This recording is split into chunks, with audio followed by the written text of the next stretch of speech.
Hello and welcome to another BWhack review. Today we are going to be taking a look at Rick Hendrick's Folgers number 25 from 1987. As always, take a look at the box. As you can see, you don't have the NASCAR Classics box, you have just the Hendrick Motorsports 40th anniversary box. They have a whole line of like NASCAR Classics that are 40th anniversary Hendrick cars this year. They're making like 3 different Folgers cars, they're making a couple Jeff Gordon wins, they're making a original Hendrick test car. So I guess it doesn't make sense. These are special 40th anniversary diecast, so I guess they just gave it the Hendrick box. I don't know. Anyways, got Hendrick Motorsports 40th anniversary, established 1984. Lionel Racing, got your QR code. No render, even photo of the sample or anything of this car for some reason. 2024 NASCAR Cup Series, standard finish. Made total 780 of these things. NASCAR Cup Series, standard finish. Got the same stuff on the back of the box. Register your car, Lionel Garage, and you of course have your copyright and such on the bottom of the box. Here is the car itself. Those pretty iconic Hendrick Folgers colors with the solid red with the gold border around the bottom. But this one's a little bit different. As I said earlier, this is a Rick Hendrick diecast, and I'm not saying that because he's the team owner. I'm saying that because he was the driver of this car. This is from Riverside in 1987, where Rick Hendrick himself was his own team's substitute driver. That's definitely a very interesting piece of Hendrick Motorsports history. Pretty perfect car to release for the 40th anniversary. I'm sure a lot of people before this diecast didn't actually know that Rick Hendrick drove his own car or drove this Folgers paint scheme. Everyone just immediately goes to Tim Richmond when they think of this paint scheme. So that's definitely a really cool diecast. They did a really good job recreating it. I did see somewhere where the number is a little bit too thick. Like the number font is the correct font, but it should be a little bit thinner. So that's worth pointing out. One of the photos made it look like there was maybe a little bit of some kind of logo right there in that blank spot next to the number. But it's hard to tell. There's no really good angles of this car. There's only like a few different photos of this car in existence. So they're releasing 3 different versions of this Folgers car this year so far. There's a Tim Richmond race to win, there's this one, and then there's also a Ken Schrader race to win. I might get the Ken Schrader one, I don't know. I don't really think I'll get all 3 of them, but who knows.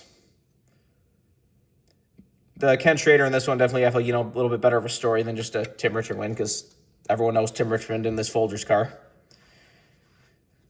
But anyways, let's get down to sponsors.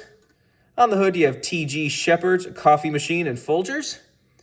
I remember that wasn't even going to be on these cars. I initially wasn't going to buy any of these Folgers cars because when they first put like the renders up or like when they were first talking about these cars, they said that the T.G. Shepherd's logos were not going to be on the diecast, this or the Tim Richmond. I was like, oh, well, that's going to look stupid. You're going to have like what? Is it just going to be the logo or are you going to have just Folgers with all this missing? So like that would look really stupid. But luckily, Lionel did work something out and got it in there. I was confused that was a problem in the first place just because it was on the Mark Martin Folgers win, so clearly they had the licensing for it. I don't know if Hendrick is being weird because Hendrick is one of the weirdest companies when it comes to like licensing on their classic diecast. Anyways, on the front, you got a Chevy bow tie with 2 number 25s. Got a cool little detail right there, as you can see, is the bottom part of the grille is actually painted in gold. That's pretty cool. Down the side, you have T.G. Shepherd's, Citrus Hill, and Folgers. Got Superflow motor oil with Exxon. Back here, you have Beaumaloy, Oberg, ARP, Felpro, Richmond gear, and competition cams. Got AC Delco on the C post. Nothing on the little thin B post you used to have back then. Does have all your regular contingencies and such up front. This one does have the Busch Pole Award again. Still weird that that one car didn't have the Busch Pole Award logo, but clearly they have it now. I've said before, but I do really like the NASCAR Cup Series that they're, making the logo like that instead of just having a blank spot. They obviously kept it Winston Cup Series, but that is a nice touch.